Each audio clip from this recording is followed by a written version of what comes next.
doctoras, a la doctora Mirna Argueta, a la ingeniera Miriam Rivera, por comparecer y presentar los temas de actualidad. Gracias a todos y que inicien las conferencias. Muy buenas tardes.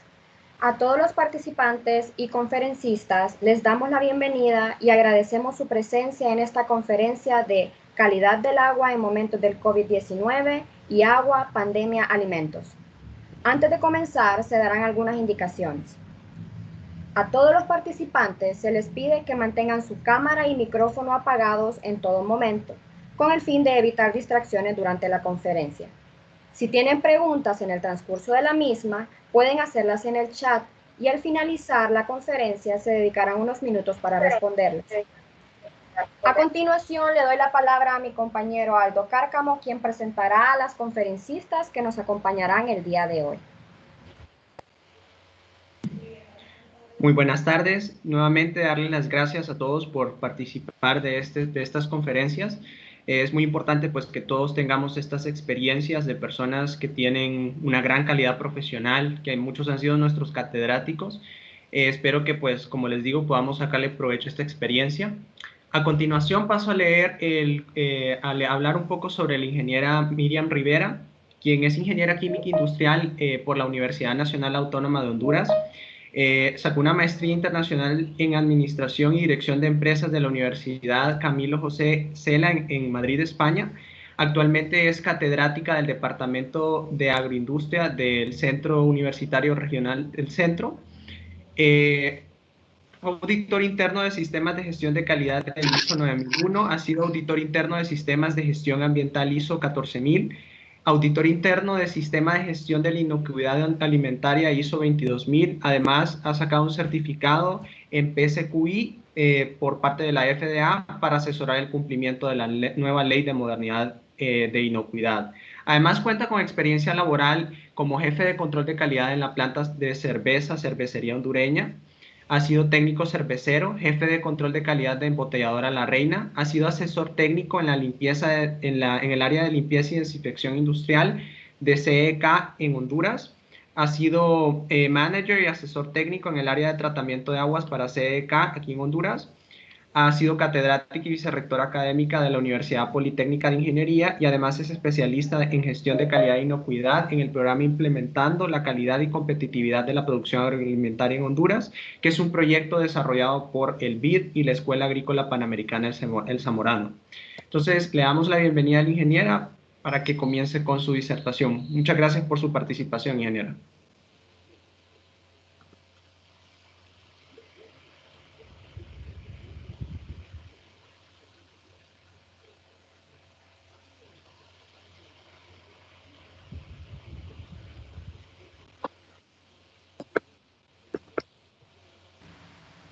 Ingeniera, tiene su micrófono apagado. Si pudiera encender el micrófono, por favor.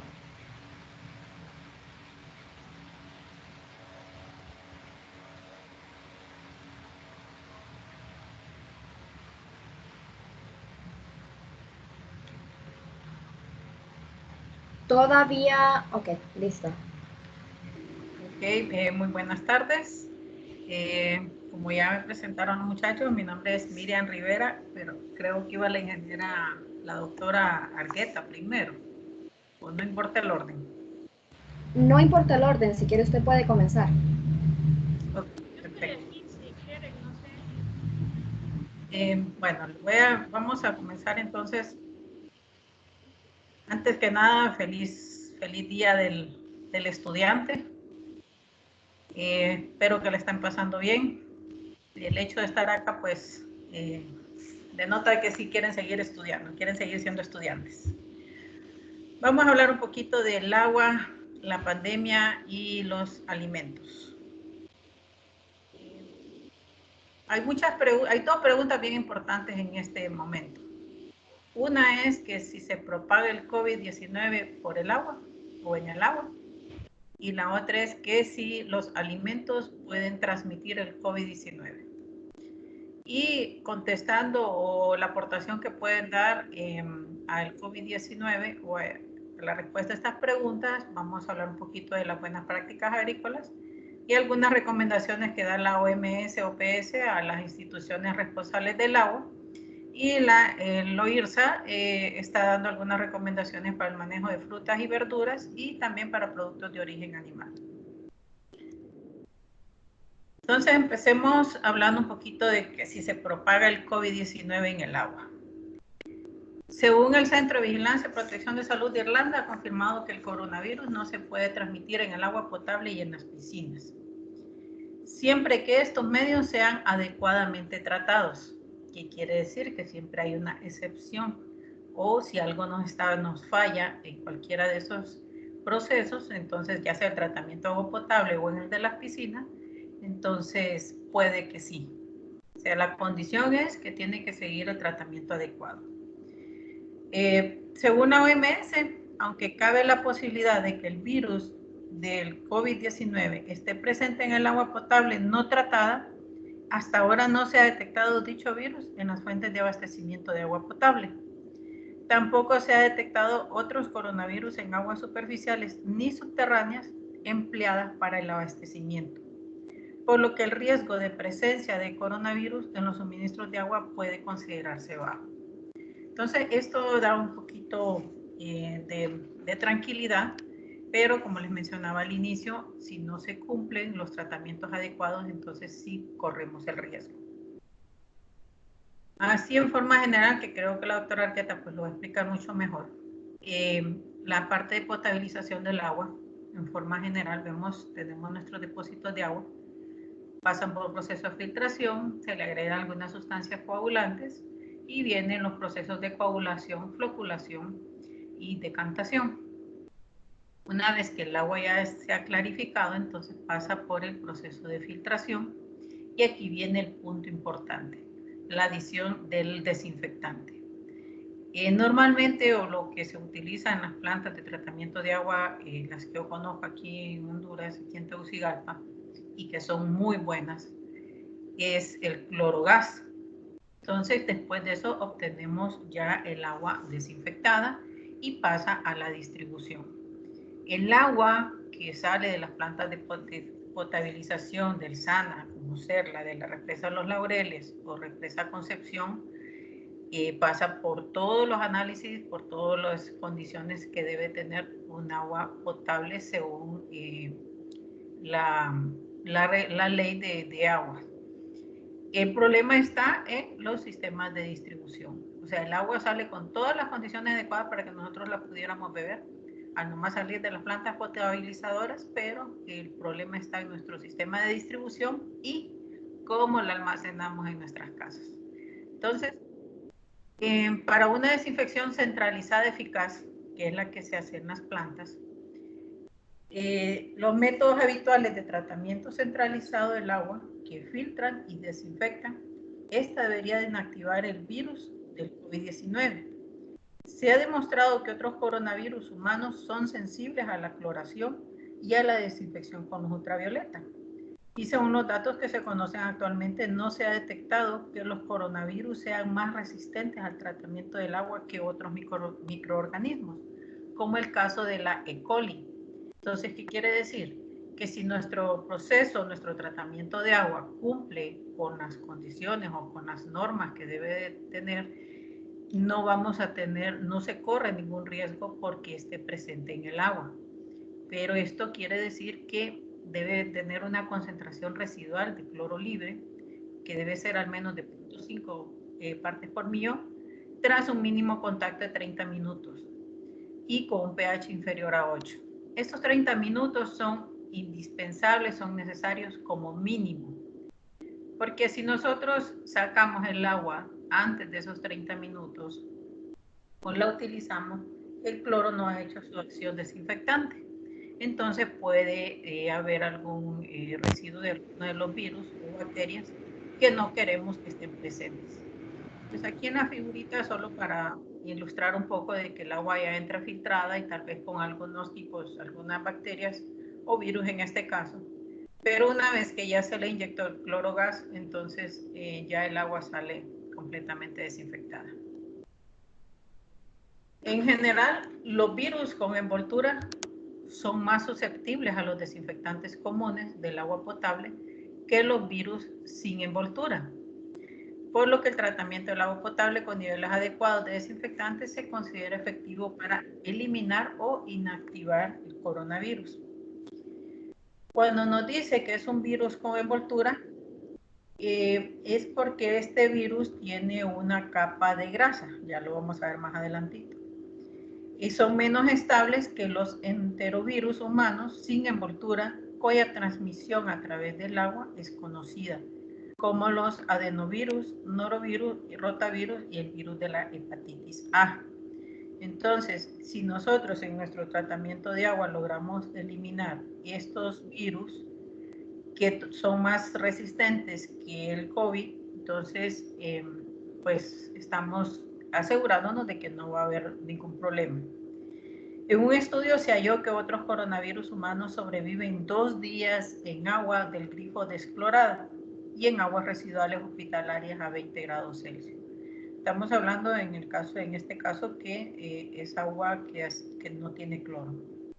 A título comparativo, en otros estudios se observó una eliminación pronunciada del virus de la gripe después de un tiempo de contacto de solo 5 minutos con agua potable con una concentración residual de cloro de 0.3 partes por millón. Y en otros estudios se midieron niveles de eliminación similares al cabo de días o semanas. O sea, por el momento, en aguas que han sido cloradas, pues no se ha encontrado este virus. ¿Cómo el jabón destruye el coronavirus? Bueno, aquí esto es bien importante, es bastante curioso. Como este virus, ustedes lo pueden ver acá, que se ha hecho bien famoso porque tiene una su coronita. Este virus tiene 4 proteínas, pero la proteína que nos interesa en este momento es la que forma como las puntitas de la corona. Esta proteína es la que va a infectar a la célula humana. Entonces, se reproducen solamente dentro de las células vivas, apoderándose de las enzimas y otra maquinaria metabólica de sus hospedadores. Los coronavirus son una amplia familia que pueden causar diversas afecciones, desde el resfriado común hasta enfermedades más graves, como ocurre con el coronavirus causante del síndrome respiratorio de Oriente Medio que conocimos como MERS, y el que ocasiona el síndrome respiratorio agudo del SARS. Un nuevo coronavirus es una nueva cepa de coronavirus que no se había encontrado antes en el ser humano. Existen muchos más coronavirus en la naturaleza, pero no quiere decir que todos sean patógenos, o sea, no todos nos van a causar enfermedades. Hay algunos que solo existen en los animales.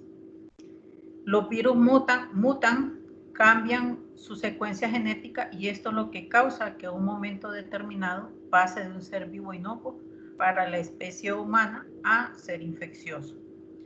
Entonces, ¿cómo actúa el coronavirus? El virus se une a la célula hospedadora e introduce su material genético. Cada virus es muy específico y únicamente infecta a un determinado tipo de células.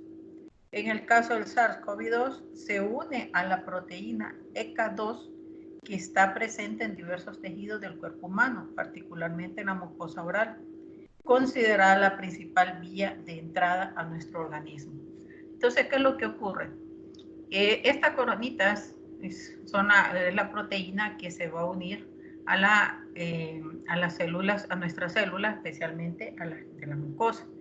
Entonces, cuando se unen, lo que hace es que se rompe y lo que vemos aquí dentro es el material genético, se lo impregna o se lo transmite a la célula y luego esas células nuestras, cuando empiezan a reproducirse, ya llevan esta información genética.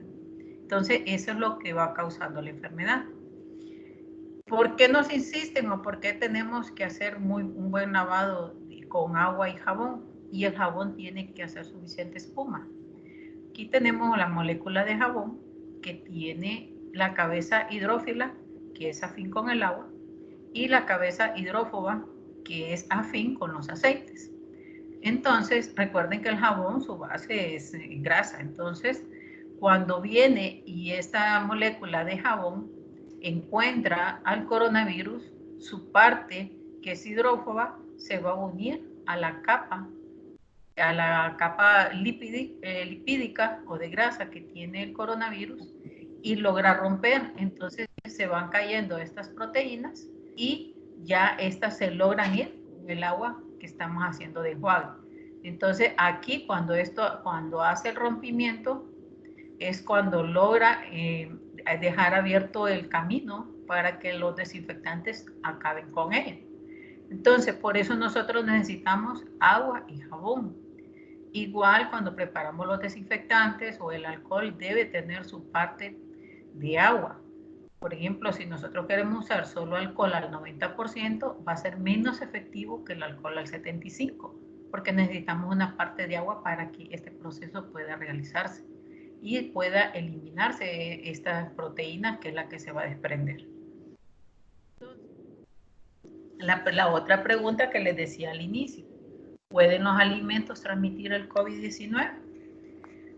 Aquí tenemos dos opiniones. Una de la Autoridad Europea de Seguridad Alimentaria, que por sus siglas en inglés se conoce como EFSA, que confirmó que los alimentos no son vía de transmisión del COVID-19, por lo que considera que no hace falta tomar precauciones especiales.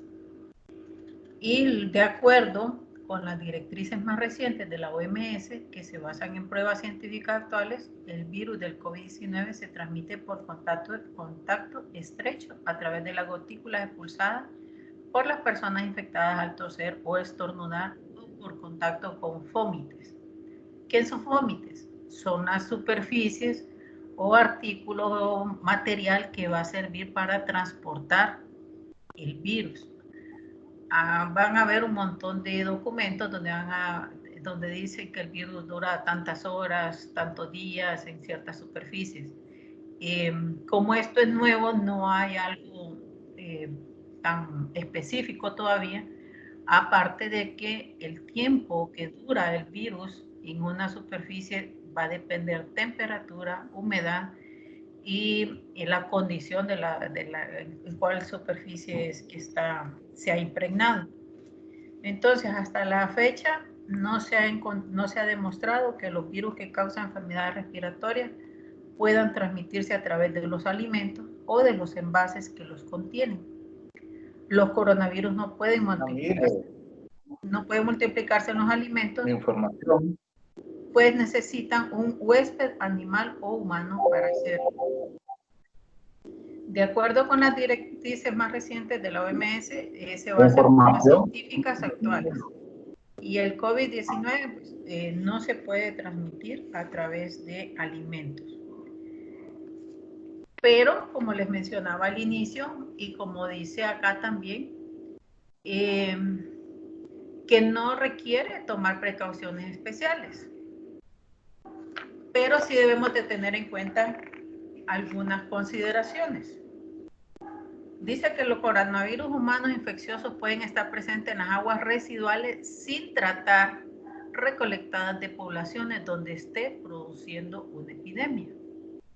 También nos dice que en el caso del coronavirus SARS, estudios constataron que un 20-40% de las infecciones presentaron síntomas de diarrea y que el virus se puede detectar en la orina y las heces de personas infectadas durante más de 100 días después del inicio de la infección.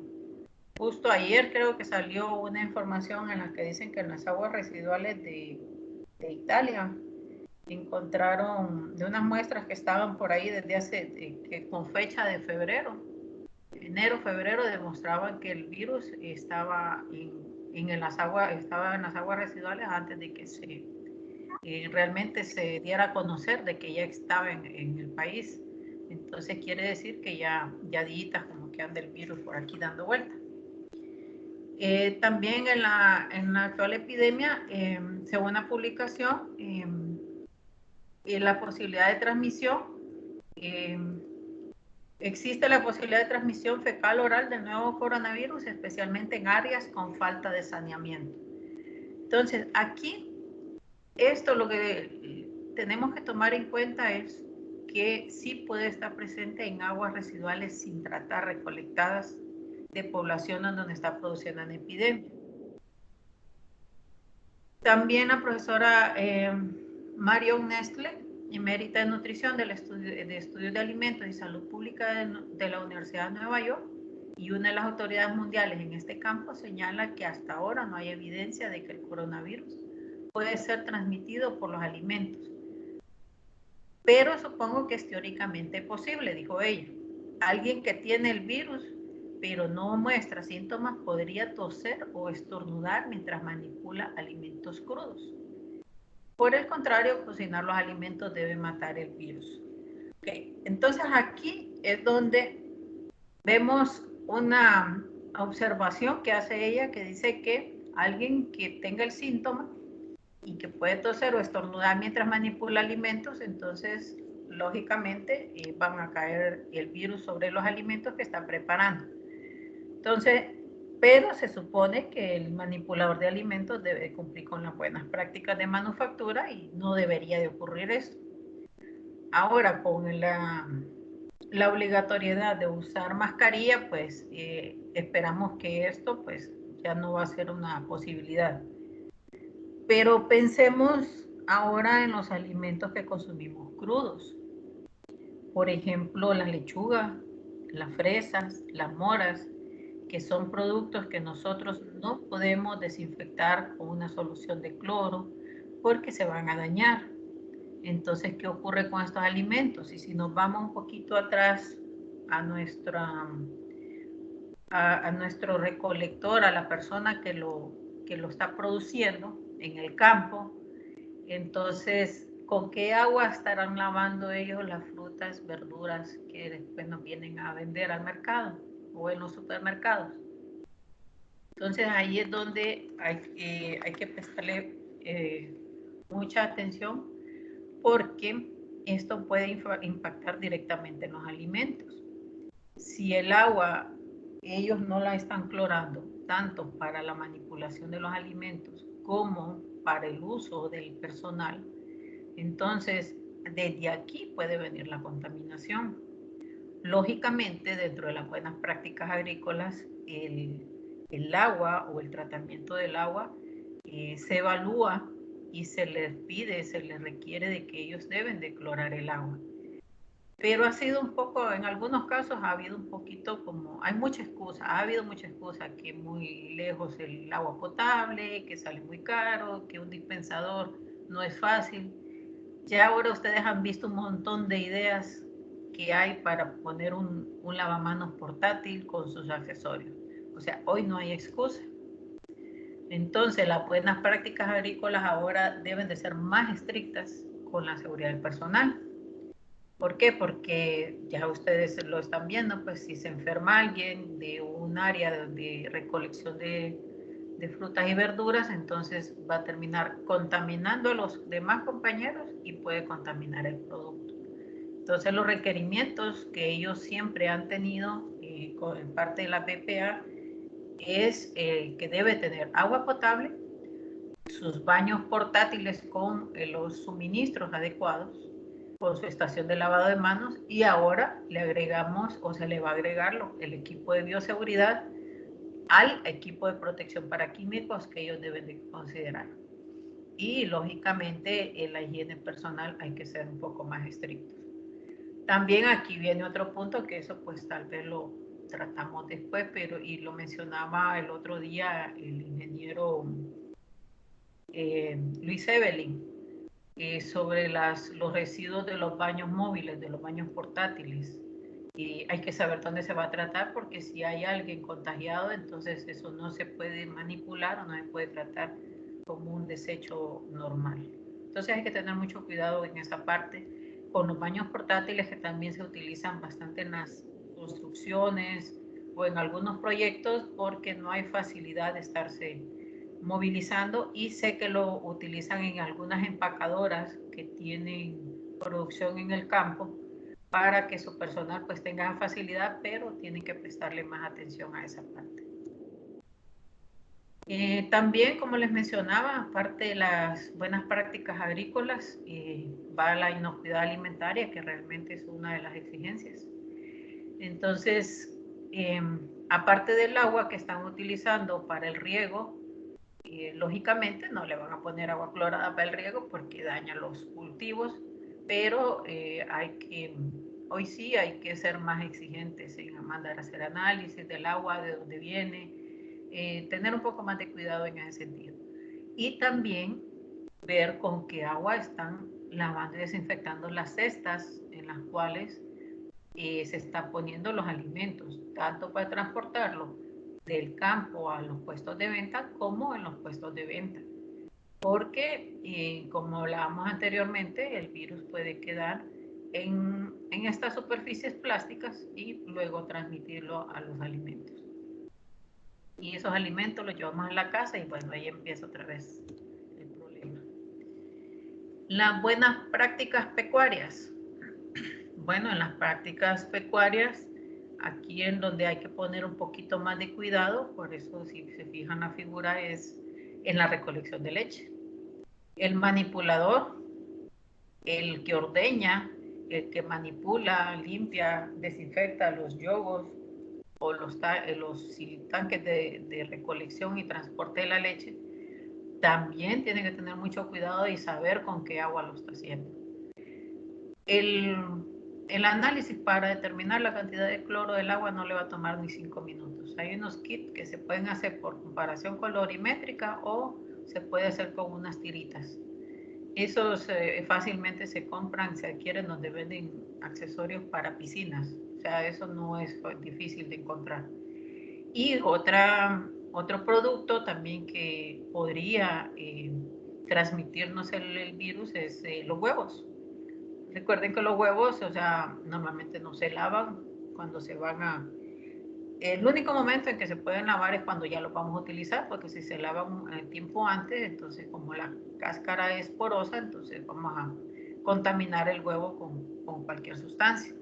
Entonces, ahorita con todas las precauciones que hay que tener, esa es una de ellas. Antes de romper el huevo para cocerlo, entonces va a hacer su huevito estrellado o lo que fuera, hay que lavarlo para evitar cualquier contaminación. Y el agua, pues como les mencionaba, de todo los equipos los recipientes de transporte de leche, más en algunos lugares que todavía acostumbran a consumir la leche cruda, pues hay que tener cuidado. El manipulador de alimentos, pues como lo mencionábamos atrás también, que mencionaba la doctora del estudio, que si alguien tosía o estornudaba sobre los alimentos podía transmitirlo. Entonces, dentro de los requisitos de higiene personal para un manipulador de alimentos, siempre se ha pedido el estado de salud. Se le manda a hacer un examen, la tarjeta de salud famosa que se les pide, y de parásitos, pero eso es para las enfermedades de transmisión por alimentos. Ahora dentro del estado de salud recuerden que está también la toma de temperatura, que es obligatorio tomársela a todo el que va a entrar a un lugar. Si la persona tiene algún malestar, un síntoma gripal o algo. Mami. Hola. Hola. Si alguien está con un estado de salud no en óptimas condiciones, lo mejor es no presentarse a su lugar de trabajo y acudir al médico. Las obligatoriedades, pues ahora es obligatorio el uso de la mascarilla, mal llamado tapabocas, porque la mascarilla no solo debe tapar la boca, debe tapar la nariz y debe mantenerse bien colocada, de manera que tampoco haya oportunidad de que pase o salga algo por los lados de la mascarilla. Las prohibiciones siempre han existido también, de no usar joyas. Igual dicen que en las joyas también dura algún tiempo el virus. El uso de la ropa que se va a usar para preparar alimentos debe ser especialmente para ese momento. Entonces los que usan uniforme para trabajar en las empresas, el uniforme no se lleva puesto desde casa. El uniforme se pone una vez que entra a su lugar de trabajo. Dentro de las medidas de bioseguridad y que ya hemos escuchado o sabemos que nos están recomendando, pues el toma de temperatura, lavado de manos más frecuente y el distanciamiento social y el uso de mascarilla. ¿Por qué el distanciamiento social? Porque el virus, el coronavirus, es más pesado que muchos otros virus que ya conocemos. Entonces, una vez que es expulsado, no dura mucho tiempo en el aire, por lo mismo que es pesado, sino que cae y se supone, o según los estudios que han hecho, más de 1,5 metros, 2 metros, ya no alcanza a llegar. O sea, cae en la superficie antes de seguir en el aire en esa distancia. Por eso es el distanciamiento social. ¿Qué recomendaciones hace la OPS o la OMS a las instituciones responsables del agua? Pues la protección del agua desde la fuente hasta la vivienda, el tratamiento del agua en el punto de distribución, recolección o consumo es esencial, la desinfección centralizada efectiva, o sea, aquí no debe fallar la clorinación, que es lo más utilizado, y siempre estar monitoreando que debe haber un cloro residual en todo el sistema de distribución. Fortalecer las acciones de vigilancia en el sistema, incluyendo las inspecciones sanitarias. Y en el hogar, promover que las familias traten y almacenen el agua en recipientes limpios y cubriendo los mismos. En algunos lugares, o según pues, he tenido la oportunidad de conocer, a veces se quejan de que el agua les llega con mal olor, mal sabor y empiezan a quejarse del agua. Y cuando mandan los del SAN a hacer algunas inspecciones, encuentran que donde está el problema es la cisterna de la casa o los tanques de almacenamiento. Porque se nos olvida que esos recipientes, cisternas, tanques, lo que fuera, hay que lavarlos con cierta frecuencia para evitar de que vayan a ser más bien un foco de contaminación. Entonces, en este momento la recomendación es pues, revisar nuestros tanques de almacenamiento y recuerden que también que en el invierno, cuando empiezan las lluvias, puede haber alguna filtración o algo que nos contamine el agua que tenemos especialmente en la cisterna por estar a nivel de la calle. Otras recomendaciones que es en el área donde no cuenten con un servicio convencional de abastecimiento de agua, considerar tecnologías de tratamiento como filtros caseros. Esto sería en el campo especialmente, o zonas donde no llega agua potable.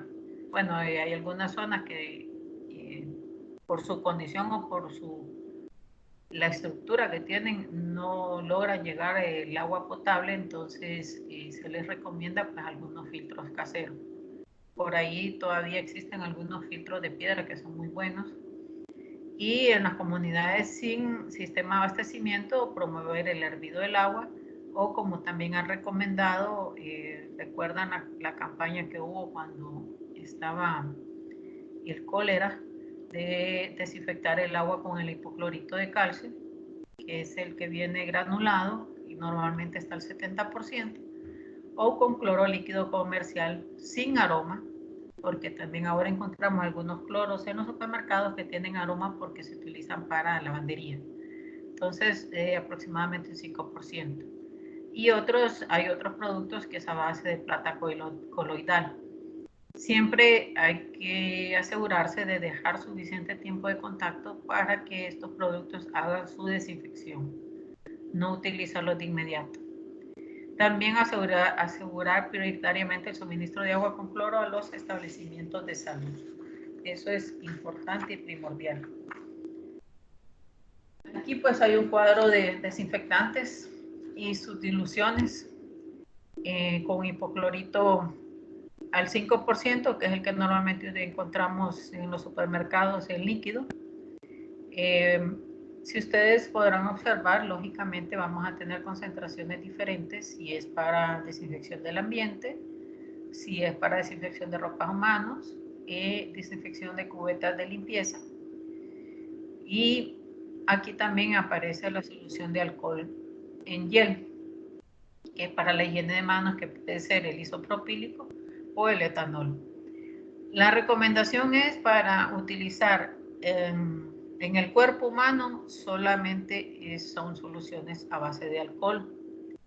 Hay gente que está haciendo algunas mezclas de alcohol con cloro y eso es malísimo, muy peligroso hacer esas combinaciones porque al final se obtienen algunas sustancias que son más tóxicas que el mismo cloro o van a ocasionar problemas serios y lo que más nos van a dañar van a ser las mucosas de la nariz, los ojos o la boca. Entonces ahí es donde le estamos dando más oportunidad al virus de que pueda entrar. Entonces hay que tener cuidado a la hora de preparar las soluciones. También, bueno, la solución de alcohol líquido también se puede utilizar para desinfección de superficies, pero no combinación.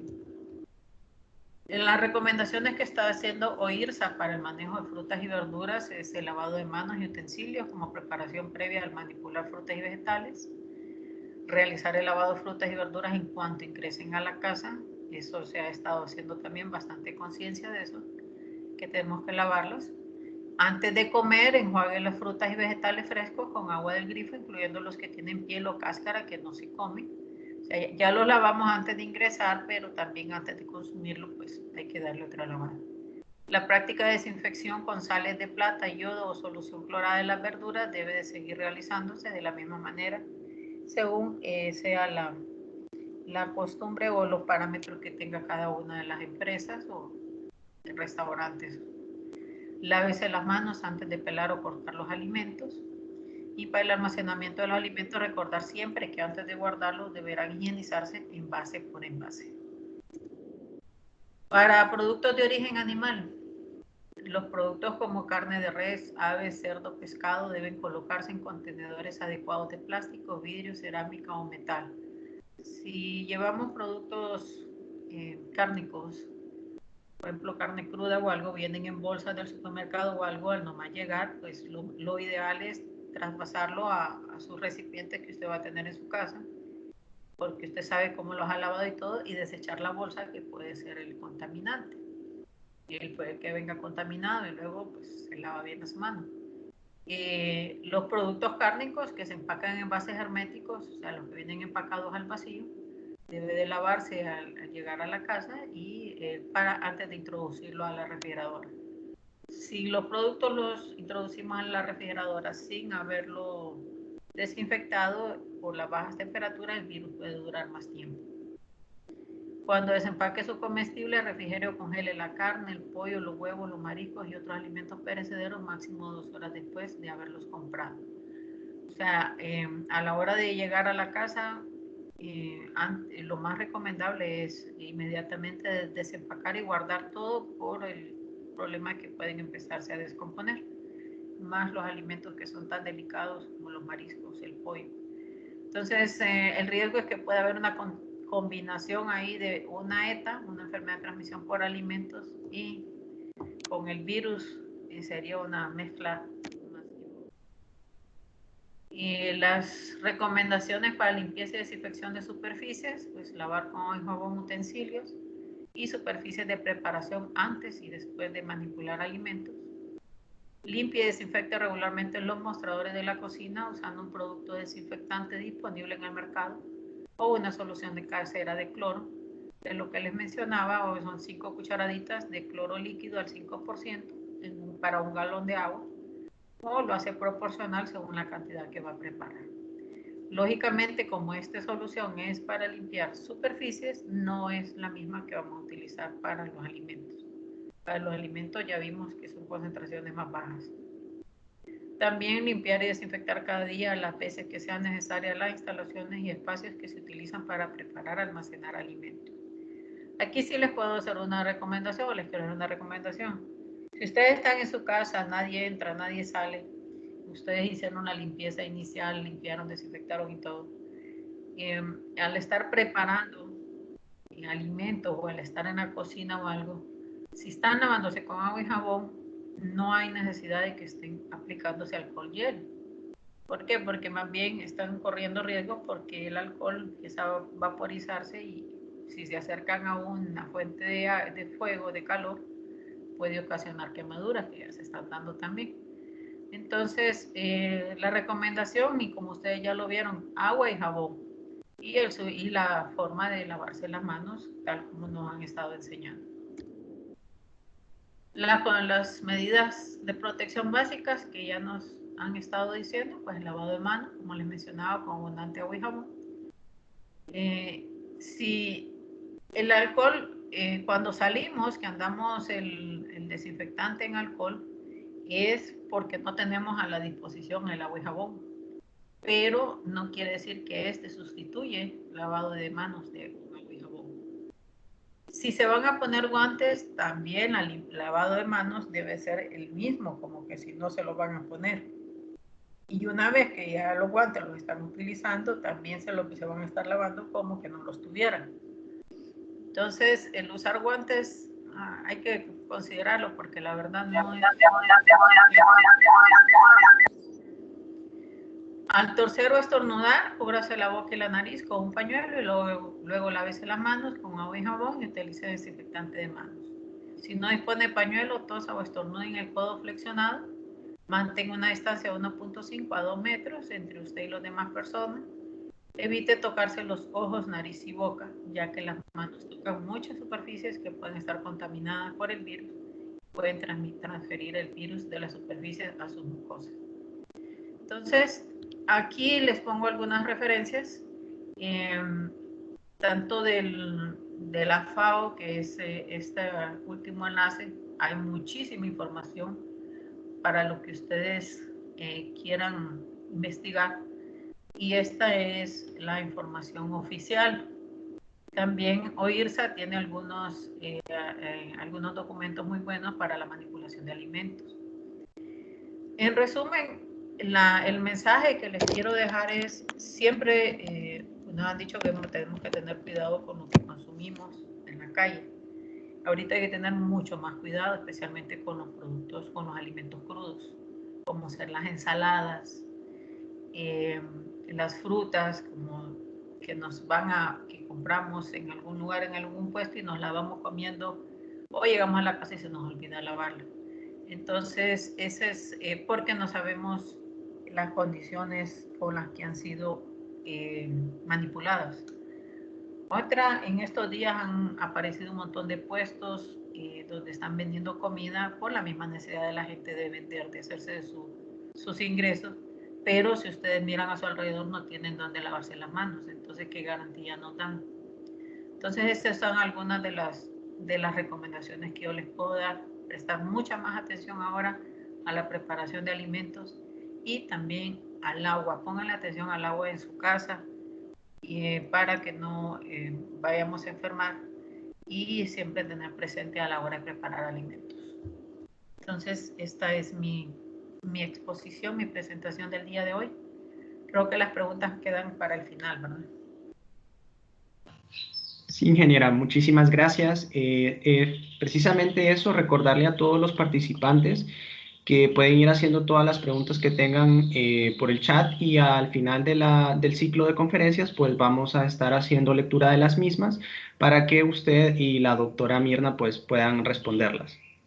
Entonces pasamos a lo que sería la segunda conferencia del día de hoy y me complace pues presentar a la doctora Mirna Noemi Argueta, licenciada en Química y Farmacia por la Universidad Nacional Autónoma de Honduras, máster en Ingeniería del Agua de la Universidad de Sevilla, España, expresidenta del capítulo hondureño de la Asociación Interamericana de Ingeniería Sanitaria y Ambiental durante los periodos 2008 y 2010 y 2010 y 2012. Además, fue exdirectora de la División Interamericana de Agua Potable de la Asociación Interamericana de Ingeniería Sanitaria y Ambiental durante los periodos 2004 y 2006 y 2006 y 2008. Ha laborado por 30 años en el Servicio Autónomo Nacional de Acueductos y Alcantarillados de Honduras, donde ha desempeñado diversos cargos. Actualmente es la Directora Nacional de Calidad del Agua y también funge como Secretaria Ejecutiva de la Comisión de Traspaso SANA, AMDC y Coordinadora Nacional Adjunta por Honduras ante el Foro Centroamericano y República Dominicana de Agua Potable y Saneamiento. Cuenta también con experiencia en asesoría en el Instituto Internacional de Agua y Medio Ambiente de Colombia. Ha sido consultora por producto del Equipo Técnico Regional de Agua y Saneamiento de la OPS-OMS, especialista en potabilización y control de calidad del agua para el consorcio Latin Consult. Ha sido consultora de la representación de la Organización Panamericana de la Salud en Argentina, México, Colombia y otros países. Entonces, le damos la bienvenida, doctora. Muchísimas gracias. Puede pasar con su disertación. Gracias, buenas tardes. ¿Me escuchan? ¿Se escucha? Sí le escuchamos, pero está un poco bajo el micrófono. Ok. Perfecto, gracias. Bueno, me va a quedar difícil después de la participación de la ingeniera Miriam porque muchos de los conceptos los íbamos a compartir. Voy a tratar de pasar rápido y enfatizar en otros temas. Vamos a hablar, la ingeniera Guadalupe, muchas gracias por la invitación, nos pidió hablar de calidad del agua en momentos del COVID. No sé si ya puedo compartir pantalla. Sí, ingeniera, ya se puede ver la pantalla. Ok, gracias.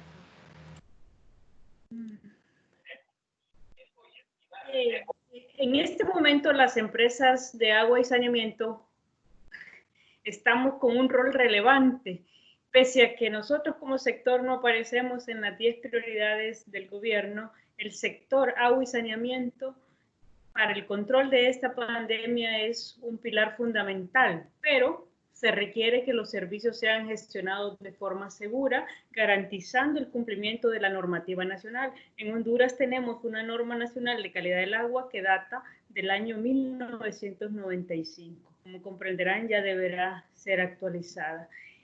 En este tipo de pandemia se recomienda que exista una coordinación intra e interinstitucional de varios sectores, el sector salud a la cabeza, el sector agua y saneamiento formando parte. Recientemente, el doctor Darner Mora del Acueductos y Alcantarillados de Costa Rica ha publicado diversos estudios técnicos. Uno de ellos es que hizo un análisis de 20 pandemias desde la antigüedad a la actualidad, y el 75% de esas pandemias están vinculadas con el agua, 75% con el saneamiento y 90% con la higiene. Entonces ahí podemos notar la importancia del sector agua y saneamiento a lo largo de la historia en el tema de manejo de pandemias. El acceso a los servicios de agua potable resulta fundamental. En el año 2000 se hizo una evaluación de los servicios de agua y saneamiento. En aquel momento estábamos con los objetivos de desarrollo del milenio y en aquel momento solo se midió acceso. ¿Y qué se entendía por acceso? Tener un agua a 100 metros de su vivienda, agua. No decía calidad, ni continuidad, ni ningún otro factor. Entonces, solo se evaluó la cobertura en función de la mortalidad. Países con 100% de cobertura, su mortalidad por cada 1000 niños nacidos vivos era muy baja. En Honduras en aquel momento, en el año 2000, estábamos como en un 85-90% de acceso y nuestra mortalidad andaba por 40 por cada 1000 nacidos vivos. En cambio, Haití, su acceso al agua y saneamiento era de un 25% y su mortalidad era casi 200 por 1000 nacidos vivos. Entonces, en este momento, el doctor Mora reitera que la cobertura de agua y saneamiento con calidad y continuidad podría marcar la diferencia de la propagación del virus entre las comunidades y las naciones, y yo creo que ya pronto empezaremos a notar esa estadística. El cambio de ODM, Objetivos de Desarrollo del Milenio, a ODS, Objetivos de Desarrollo Sostenible, visibiliza más este sector en el sentido de que nos permite, aparte de la cobertura, ponerle otros indicadores. Por ejemplo, entonces se entiende como agua gestionada de manera segura, la que proceda de una fuente mejorada dentro de la vivienda, disponible cuando se necesita y libre de contaminación fecal y sustancias químicas prioritarias como el arsénico o el flúor. En este momento podemos decirnos que tenemos nosotros agua gestionada de manera segura a nivel rural. Aquí en la ciudad de Tegucigalpa acabamos de pasar de un racionamiento de 9 días a 3 días. ¿Y qué ha pasado? Que la gente incrementó en sus almacenamientos domiciliarios. Gente que tenía uno o dos tanques Rotoplas, perdón por el anuncio de marca, un tanque de almacenamiento que tenían 1000 litros, 2000 litros, que tenían 2500 litros, construyeron su cisterna y así pudimos afrontar uno de los periodos de sequía más extremos que hemos pasado. El concepto que queremos recalcar entonces en este tema, en estos momentos del COVID-19 es agua gestionada de manera segura. Es tenerla en la casa disponible, libre de contaminación fecal y sustancias químicas prioritarias. Contaminación fecal. ¿Qué nos dice la norma nacional? Solo nos pide determinar bacterias, no nos obliga la normativa nacional a determinar virus ni parásitos, sino solo es una de las mejoras que debe hacérsele a la normativa. Pero el indicador es la Escherichia coli, que por ser uno de los organismos indicadores, su determinación es la que la norma nos está obligando. Pueden leer este informe de UNICEF y OMS, agua potable gestionada de manera segura. Ahí están la meta, que es el objetivo 6, con sus metas e indicadores. Muy buen documento este. Agua potable gestionada de manera segura. Pero, ¿qué vamos a entender nosotros? No voy a entrar en lo que es tratamiento convencional, porque ya la ingeniera Miriam nos explicó, desde que captamos el agua, la coagulamos, la oxigenamos en donde se requiere y luego va pasando por diferentes operaciones unitarias que componen el proceso de potabilización para entregarnos un agua cristalina, como nos decían en la escuela primaria, inodora, incolora e insípida. Pero en este momento, si no se le da tratamiento convencional que comprenda todos esos procesos unitarios, en fuentes superficiales, en subterráneas, como mínimo la cloración o la desinfección si la cantidad es adecuada, sin contaminación fecal, reiterando, y un residual de la sustancia desinfectante. En Honduras solo usamos cloro a nivel de acueductos. A nivel domiciliario, mucha gente tiene ozono o si no tienen sus cartuchos de osmosis inversa en sus cocinas, pero lo que necesitamos en estos momentos del COVID-19 es asegurarnos que tenemos agua gestionada de manera segura. Tampoco voy a entrar a las recomendaciones de la OPS, OMS para nuestro sector durante el COVID, ya que la ingeniera lo hizo con bastante profundidad, pero recalcar la inocuidad microbiana del agua. Para eso nos piden evaluar el conjunto del sistema de agua potable mediante la inspección sanitaria, para determinar peligros. ¿Qué peligros están asociados en la captación? ¿Cuáles peligros están asociados en el tratamiento? ¿Cuáles en la distribución? La ingeniera nos acaba de mencionar algo de la distribución, y mientras la escuchaba pedí una investigación rápida por WhatsApp. ¿Cómo está la antigüedad de las tuberías en Tegucigalpa? Por ejemplo, el centro de Tegucigalpa, cuánto tiene, y me respondieron anteriormente la tubería tenía 50 años de antigüedad. En el año 2001 se hizo un cambio total en el centro de Tegucigalpa y de Comayagüela con un proyecto de Honduras-Japón, y se cambió en su totalidad el centro de Tegucigalpa. En las zonas altas de mayor presión de la capital se está utilizando hierro fundido dúctil. Esa del centro de Tegucigalpa quedó en su totalidad con PVC, porque antes eran otro tipo de materiales que eran zonas de mayor rotura.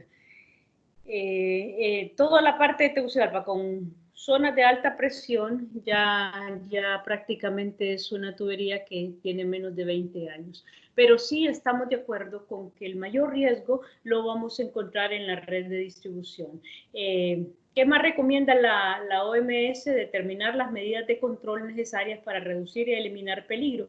¿Qué se considera un peligro? Un peligro en seguridad sanitaria del agua para consumo humano es todo aquello que pueda provocar una contaminación microbiológica, química o física, o que pueda poner en peligro la infraestructura o la sostenibilidad del sistema. Determinando los peligros podemos cuantificar los riesgos, y eso es lo que vamos a ver más adelante, porque otra recomendación que nos da la OMS es la protección del agua desde la fuente hasta la vivienda. Es un concepto distinto y que la normativa actual nuestra no recoge, porque la normativa nuestra solo se va al producto terminado, el agua en la vivienda, no enfatiza todo el eslabón, toda la cadena de la cuenca al consumidor.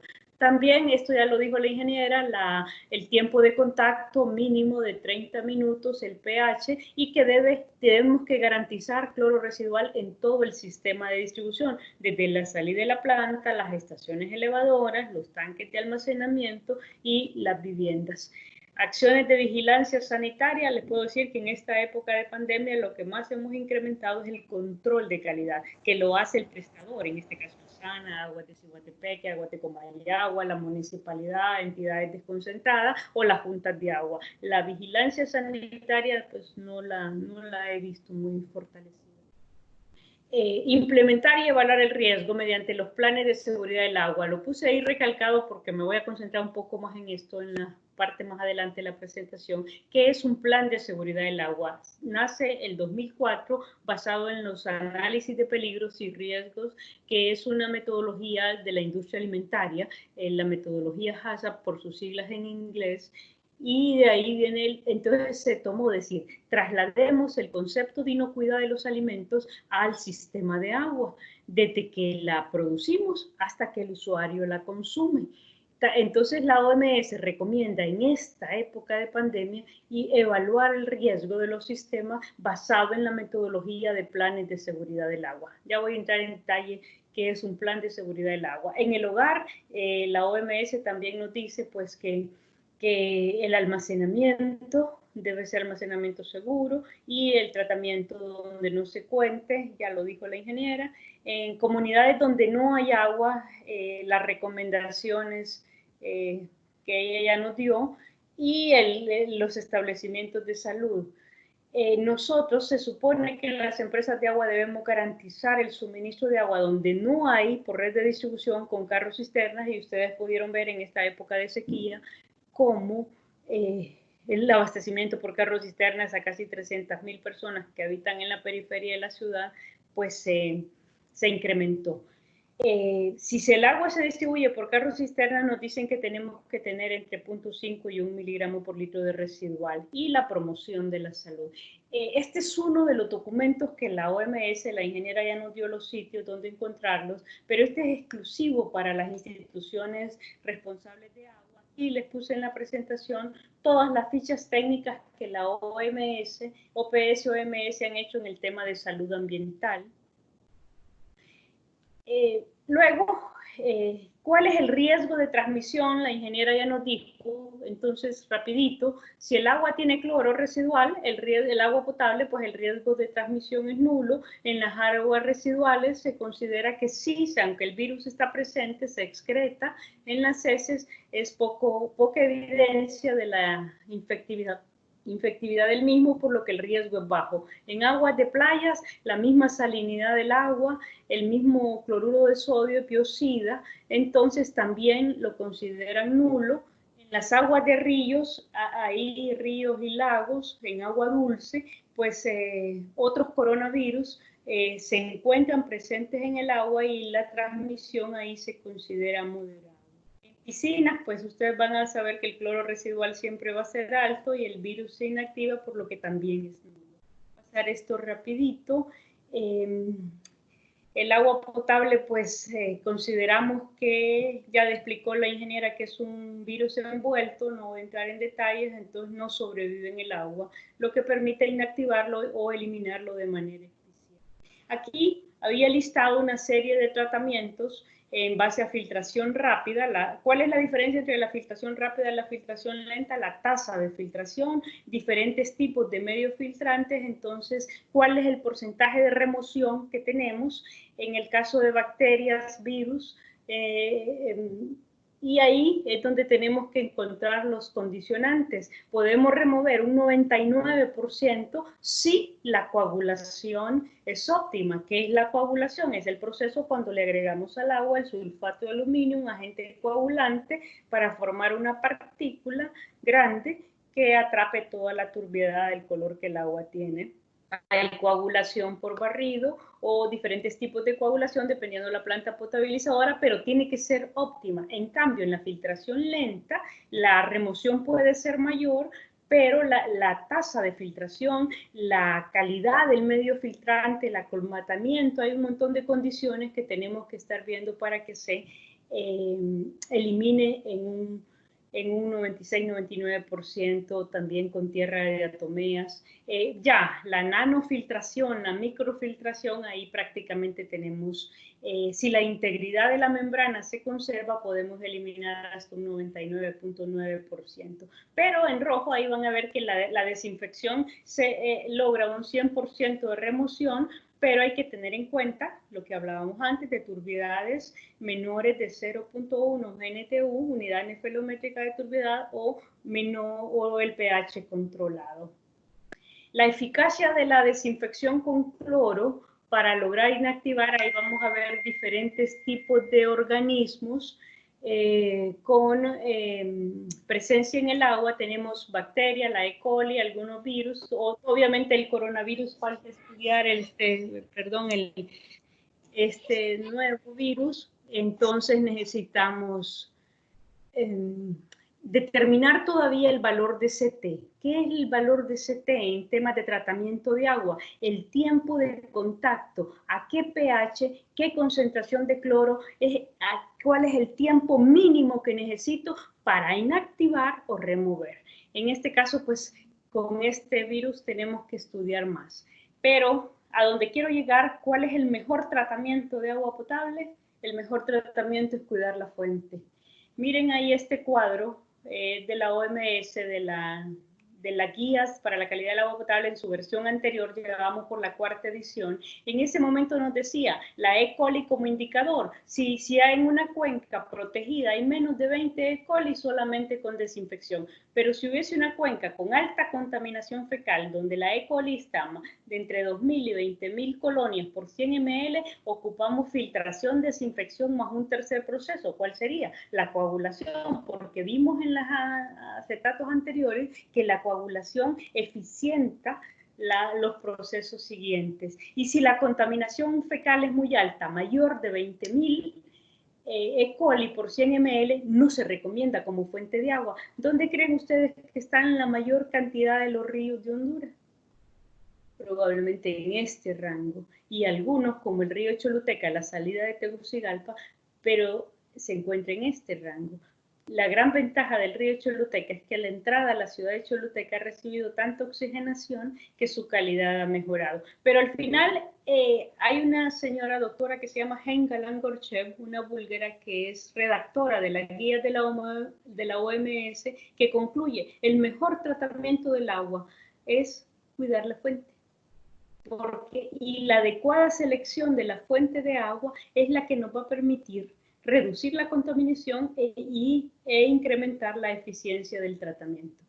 No voy a entrar en lo que es el lavado de manos, pero si nosotros tenemos agua potable gestionada de manera segura, vamos a tener la seguridad de que el cloro va a inactivar el virus. Pero ¿de qué serviría lavarse las manos si el agua está contaminada microbiológicamente?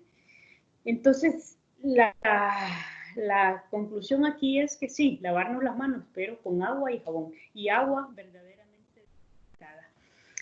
¿Qué papel juega la calidad del agua? Aquí, un estudio que es reciente, a mayor dureza del agua, no reciente, un estudio, todos los estudios nos dicen que entre mayor dureza tiene el agua expresada en miligramos por litro de carbonato de calcio, menos espuma va a ser el jabón. Y en este caso ya la ingeniera Mejía nos explicó por qué necesitamos hacer espuma en el lavado de manos. Entonces hay que tener cuidado. ¿Qué zonas del país podrían verse afectadas en esto? Serían las zonas del sur del país y la zona marino-costera, donde la dureza es alta, cosa que no ocurre aquí en Tegucigalpa, donde más bien tenemos una dureza y una alcalinidad tirando a la baja, aguas más bien ligeramente ácidas. Entonces la dureza sí podría afectar el lavado de manos, porque habría menos espuma al usar el jabón. Es un tema que tendríamos que considerarlo y hacer más estudios en el país. Bueno, la seguridad sanitaria en este momento del suministro de agua está orientada a proteger la salud humana y es un asunto de calidad.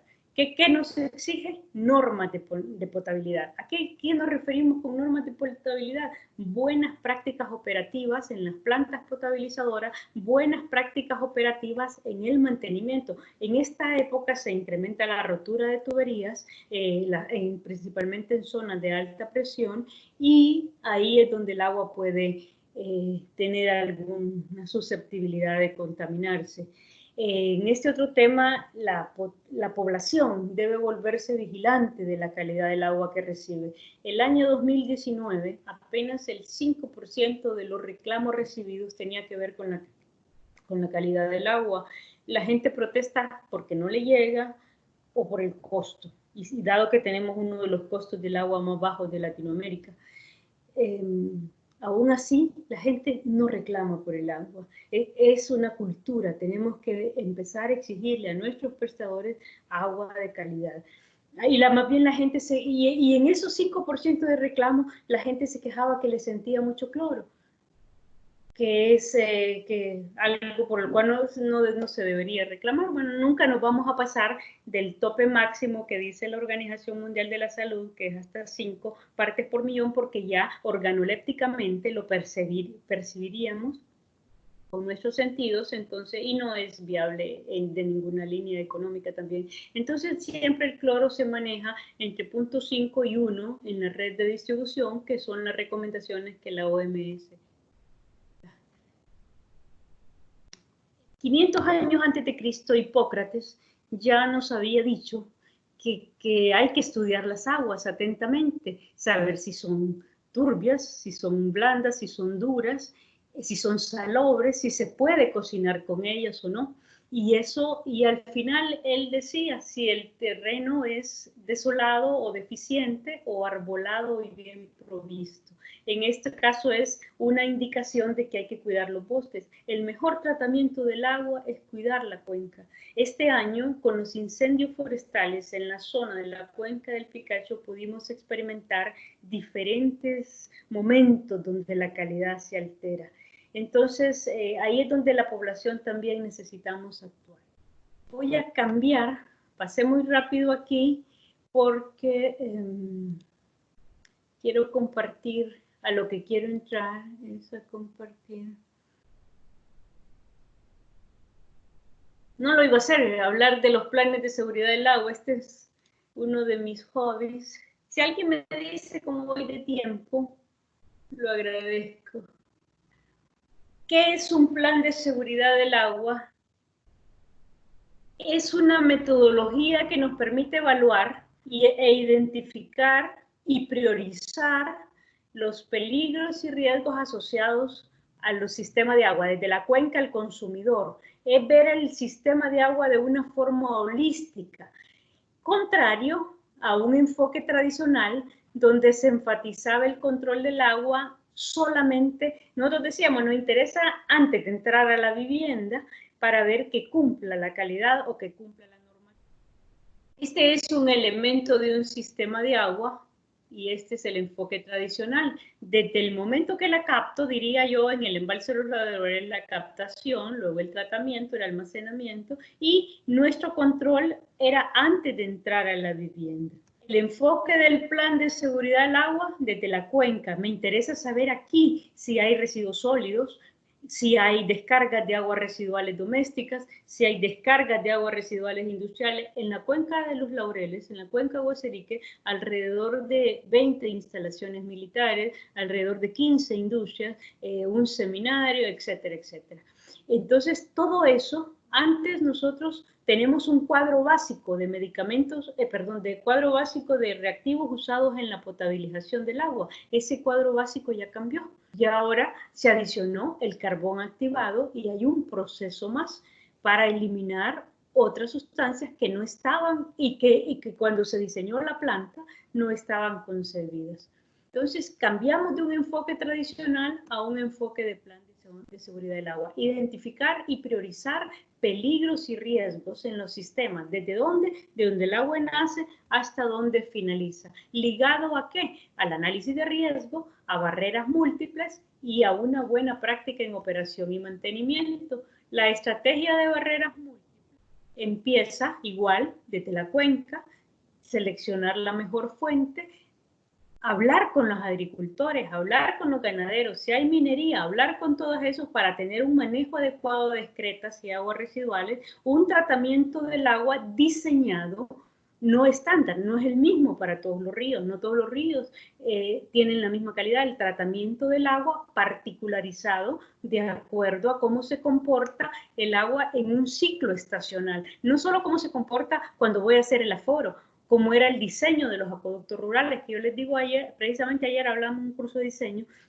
de que tenemos que cambiar los paradigmas desde la clase de ingeniería, diseño. Nos enseñan que hay que ir a aforar y por ahorrarnos costos en el momento de aforar tomamos la muestra, que tal vez no corresponde a la calidad del agua en la época lluviosa. Entonces, aquí hay que cambiar un montón de paradigmas y lo que hablaba la ingeniera, sistemas de distribución, identificar si son zonas de rotura, zonas de deslizamientos, para poder hacer sistemas de distribución bien construido. A todo esto, y ahora entra el usuario, que antes para nosotros no era algo, una variable de considerar.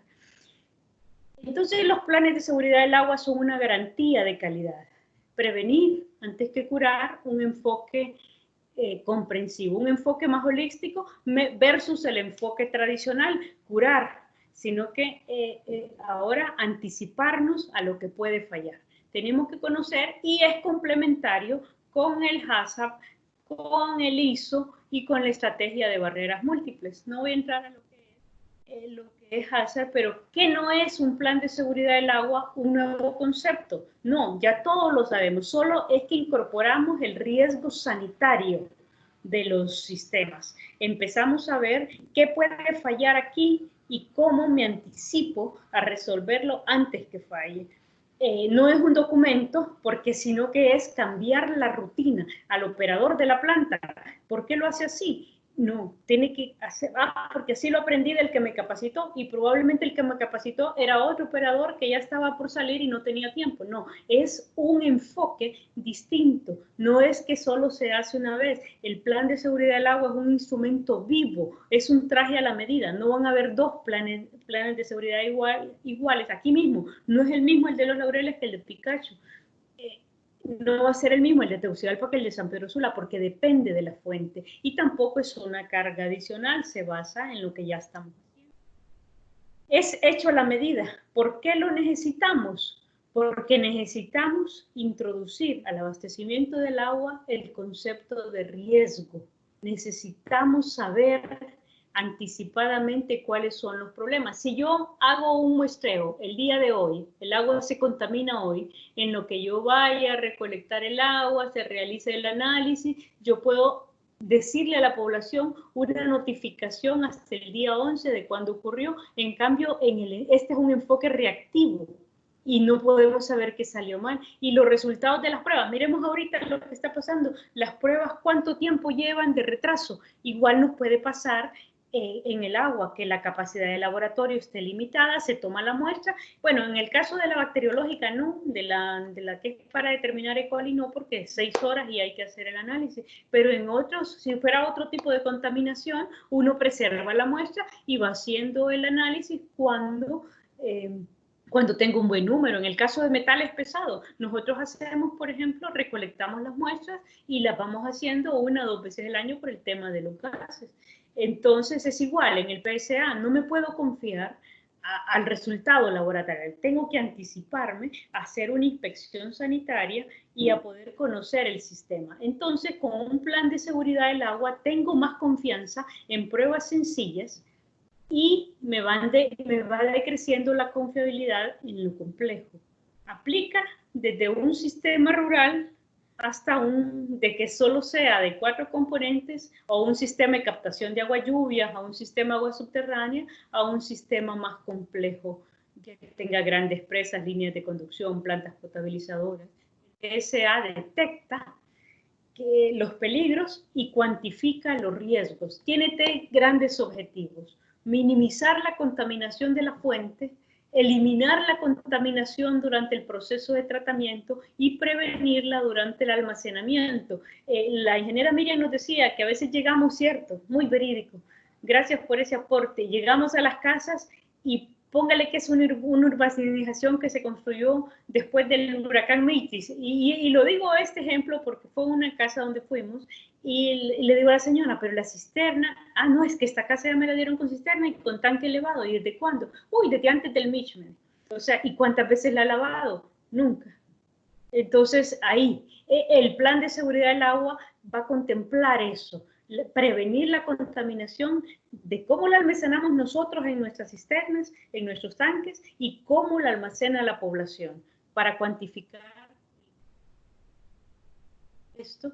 Al final, lo que me dice es que yo tengo que controlar los riesgos aquí en la cuenca, todos los que hayan, industrias, ganadería, agricultura. Tengo que eliminarlos en el tratamiento, tengo que prevenirlos. Gestiono los riesgos en todo el sistema para que yo me pueda tomar el agua segura en mi vivienda. Algo que el plan de seguridad del agua nos va a ayudar, y yo soy una firme convencida de eso, es que va a decrecer la cosa. Aquí en este país tenemos un gran problema de confianza en el agua embotellada y no sabemos, y desconfiamos del agua del grifo. Esta herramienta nos va a ayudar, porque el consumidor va a participar mucho en su elaboración, que pueda aumentar la confiabilidad del grifo, del agua del grifo, que usted pueda tener confianza en que puede tomar el agua el día que le llega, con la presión que le llega, con el cloro residual que le llega, y así como se lava los dientes todos los días, así como se baña con esa agua, podemos llegar a un momento en que la podamos consumir y trabajar con una compartida. Eso a grandes rasgos es lo que queríamos compartirles de la calidad del agua, pues en tiempos del COVID-19. Gracias. Muchas gracias, doctora. De parte de todos los presentes, le agradecemos tan valiosa información que ha compartido con nosotros y que nos ha permitido conocer la importancia de la calidad de agua, especialmente en estos momentos de COVID-19. En este momento damos por concluidas las presentaciones y daremos paso a la sesión de preguntas. No sin antes agradecerles de nuevo por su participación el día de hoy y animarlos a seguir participando en las próximas actividades que se desarrollarán por la Coordinación de Vinculación de la Facultad de Ingeniería. Así que sin más preámbulo, iniciamos la sesión de preguntas que será dirigida por mi compañero Aldo. Aldo, tenés la palabra. Muchas gracias, Andrea. Vamos a comenzar con la ronda de preguntas. Pues estas pueden ser contestadas ya sea por la ingeniera o la doctora, quedan abiertas. Y la primera pregunta dice, ¿ya han realizado pruebas al servicio de agua potable en nuestro país durante esta pandemia?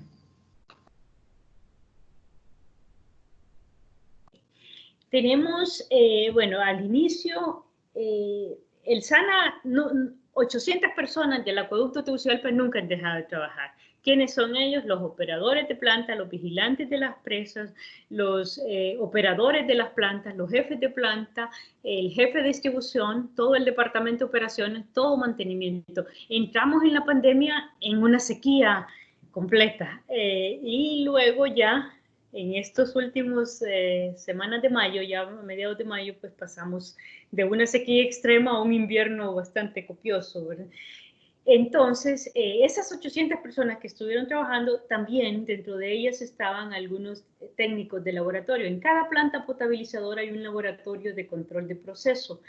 El que no estaba trabajando era el laboratorio central, el laboratorio que tiene su sede en Los Laureles, que es el encargado de monitoreos en red y distribución. O sea que a nivel de planta siempre ha habido un control exhaustivo del agua cruda, de cada una de las operaciones unitarias que componen el proceso de potabilización y del agua a la salida. Entonces tuvimos un periodo como de 15 días que confiábamos solo en los muestreos de tanques y tenemos medición automática en varios sitios de la ciudad también. Luego ya a partir de hace como 2 meses, mes y medio, se reintegró el laboratorio y sí se están haciendo. Hoy, por ejemplo, tocaba la zona de Latillo, muestrear esa zona, y así está sectorizada la ciudad. En este momento, nuestro volumen de muestras es menor al que hacemos rutinariamente. La norma técnica nacional de calidad del agua establece una frecuencia de muestreo según población abastecida. Entonces nosotros en base a eso tenemos las rutas de muestreo establecidas. Obviamente en estos momentos ha bajado tanto la frecuencia como el número de muestras, pero sí se sigue controlando la red de distribución. Ok, muchísimas gracias, doctora. Pasamos con la siguiente pregunta y dice, pero en el caso de los huevos, antes de comprarlos pasan varios días en el supermercado en sus estantes. ¿El virus no se neutraliza o desaparece en este tiempo? Bueno, ahí va a depender, como les mencionaba, las condiciones, temperatura, humedad, el tiempo que ha estado. Como de este virus es nuevo, realmente hay muy poca información y especialmente en el área de alimentos todavía no hay mucha información al respecto. Pero por eso la recomendación es lavarlo antes de usarlo, pues. Así usted se está asegurando. Ok, muchísimas gracias, ingeniera. Otra pregunta relacionada con la parte de alimentos dice así, en la manipulación de alimentos no es obligatorio el uso de guantes. ¿Por qué? ¿No es necesario? El guante da una falsa seguridad. La gente cree que porque está con guante ya no le pasó nada. Entonces, no es necesario siempre y cuando usted mantenga las normas de higiene, lavado frecuente con agua y jabón, porque más bien el guante puede ser un objeto de transmisión. Y aparte de eso, recordemos, y que eso se me olvidó mencionarlo, el daño ecológico que estamos causando con todos los desechos que están produciendo ahorita con esta pandemia. Guantes, mascarillas, el uso excesivo de desinfectantes. Entonces hay que tratar de usar lo menos posible todos estos insumos que son desechables. Ok, muchísimas gracias. Preguntan aquí, ¿cómo se han actualizado los sistemas de filtración de los sistemas de agua potable en el país? Gracias. En este momento, nosotros, en Sana voy a contarlo, ¿no? Por ejemplo, la represa de los Laureles, la calidad del agua es la que debe condicionar qué tipo de filtración debemos utilizar. La calidad del agua, y eso es lo que nos ha faltado históricamente en el país. Hemos construido los sistemas de agua y después hacemos los análisis. Es al revés, es algo que tiene que cambiar. La calidad del agua en un ciclo estacional, invierno y verano, me va a definir el diseño del filtro. Entonces, si yo cuando hago los análisis en un periodo de un año y con una frecuencia bastante seguida, lo ideal sería, si el año tiene 52 semanas, tener 52 análisis como mínimo para poder diseñar un filtro. Y así nosotros podemos saber si lo que se ocupa es un filtro vertical en la fuente, un prefiltro, o si se ocupa filtración rápida. En Honduras, la filtración rápida es lo que más tenemos a nivel nacional. Y es una filtración que tal vez aquí la ingeniera me ayuda, de 1 milímetro, pero ya, por ejemplo, en otras ciudades del país, donde son otros tipos de fuentes, se utiliza ya filtros, filtración de membranas. Pero la calidad del agua es la que define el tipo de filtro, el tamaño del filtro. Aquí en Tegucigalpa, por ejemplo, todos los filtros es arena silicia de 1 milímetro. Pero dependiendo la cantidad del agua y si va a tener, y las operaciones unitarias que va a llevar su proceso, usted decide si va a poner filtro de 5 micras o si va a poner desinfección, en qué momento, y eso lo va a definir en función de la calidad del agua de la fuente. Ok, muchísimas gracias, doctora.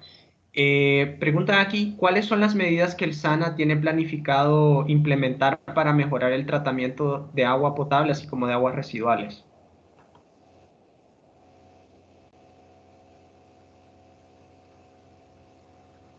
Sí, tenemos la gestión, está basada en este momento el monitoreo constante de parámetros. Laureles, por ejemplo, ya tiene medición continua de turbiedad, de color, de pH de oxígeno disuelto, que es segundo a segundo. Ya no dependemos de un operador que nos esté haciendo. Entonces, y estamos implementando los sistemas de medición continua en todas las fuentes del acueducto de aquí de Tegucigalpa. En aguas residuales, recuérdese que solo hay tratamiento en Tegucigalpa para el 25% de la ciudad. La planta está trabajando, es una planta de lodos activados y un reactor anaeróbico de flujo ascendente.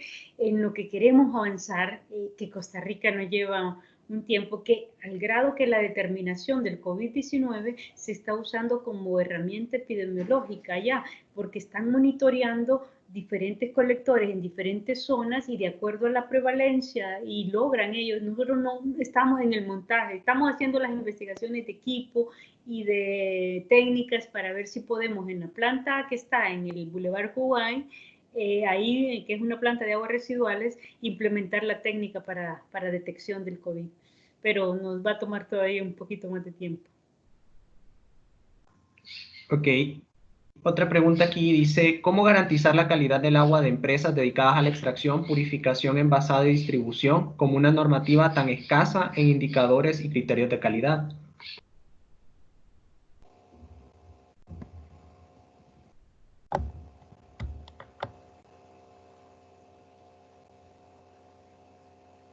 Bueno, es más una pregunta para la ingeniera. Voy a yo contestar la parte que conozco. Participé en el comité que elaboró el Reglamento Técnico Centroamericano para Agua Embotellada. Centroamérica, que ahí tenemos una sola legislación en agua embotellada por temas de libre comercio. Entonces, déjeme decirle que no son suaves, desde el etiquetado, eso es más estricta la norma para agua embotellada que para agua potable, que para agua en red de distribución. Ya de los procesos internos ahí de las fábricas ya no conozco, pero el producto terminado se ajusta a lo que se llama el Reglamento Técnico Centroamericano para Aguas Embotelladas. Ok, bueno, no sé si la ingeniera Miriam quisiera complementar. Sí, para completar un poco lo que dice la doctora, las plantas tienen las que son certificadas, tienen su certificación internacional, tienen sus auditorías bien frecuentes. Y el problema, pienso yo, que ha habido con las aguas embotelladas es que como a veces en la calle hay adulteraciones, entonces la recomendación es que si usted ve el sello o el bote adulterado, roto o algo, no lo compre, pues, o lo devuelve o lo cambia, porque realmente ellos no pueden operar si no están cumpliendo con las normas establecidas, porque se corren el riesgo de que les quiten su certificación y no se van a exponer a eso, pues, porque esa es su carta de presentación, su sello. Entonces, tienen controles bien estrictos, los equipos que tienen para el tratamiento, casi todos, por no decir todos, tienen las ósmosis inversas, los filtros de filtración, de microfiltración, o sea, son procesos bien complejos. Entonces, como les digo, el problema es la adulteración que se da en la calle. Ok, muchísimas gracias a ambas. Pasamos con la última pregunta por temas de tiempo. Dice así, ¿serán las cosechas de agua en una solución para cada área de la ciudad y poder asegurar la tenencia del agua? Bueno, yo soy firme creyente del agua lluvia. Simplemente hay que tener, como en todo, las precauciones adecuadas. El sistema de captación de agua lluvia se compone de la red de canales, se compone de un tratamiento y de un almacenamiento. Entonces, si usted está seguro que tiene los componentes, lo que se recomienda siempre es que las 2 primeras lluvias se descarten, porque puede ser, o que limpie sus techos y que se asegure, porque ahí pueden haber animales, restos de palomas. Normalmente estoy viendo unos pajaritos que están en el bajante de mis aguas lluvias y que han hecho nido ahí.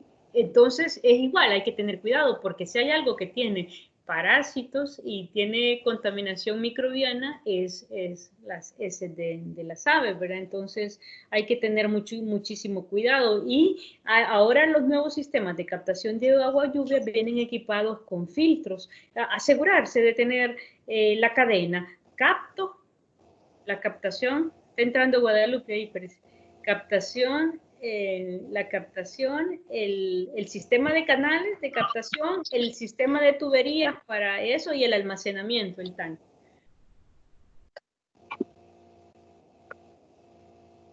Ok, muchísimas gracias. Antes de, bueno, dar ya el cierre de la conferencia, me gustaría recordarles a todos, bueno, la otra semana, el jueves 18, vamos a tener una conferencia en manejo, uso y reciclaje del vidrio, además del vidrio y sus implicaciones en momentos del COVID-19, para que estén pendientes de las redes sociales de Instagram y Facebook de Vinculación Ingeniería UNAM, donde lo pueden revisar. Sin más, le cedo la palabra a la ingeniera Guadalupe para que dé el cierre de esta charla. Buenas tardes, quiero agradecer a las expositoras, ha sido un recordatorio para todos los que trabajamos en aguas, excelentes exposiciones. Igualmente pediría a ambas entonces también en otros eventos, pues darnos otras conferencias a la altura de la... Gracias a los asistentes, gracias a los coordinadores de vinculación, y desearles un feliz y bello día a los estudiantes que asistieron y participaron justamente el día de hoy. Gracias a todos. Feliz tarde.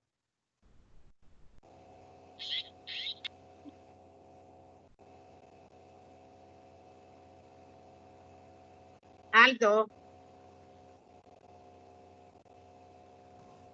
Dígame, ingeniera. No, feliz tarde a todos y a ustedes como estudiantes también. Feliz tarde, ingeniera. Feliz tarde, ingeniera. Muchas gracias. Muchas gracias. Feliz día del estudiante. Muchas gracias. Así es. Es la mejor época de también a la ingeniera, que la ingeniera siempre está estudiando. Es la mejor época de la vida, ser estudiantes. Disfruten, y con tanta tecnología ahora, en algo estamos ahora con tecnología en tiempo real, le llaman. Así que feliz día del estudiante en esta era tecnológica. Muchas gracias, ingeniera. Eso. Muchas gracias. Muchas gracias, doctora, ingeniera. Que tengan una feliz tarde. Gracias igual, feliz día para todos y gracias por la invitación. Estamos pendientes para la próxima.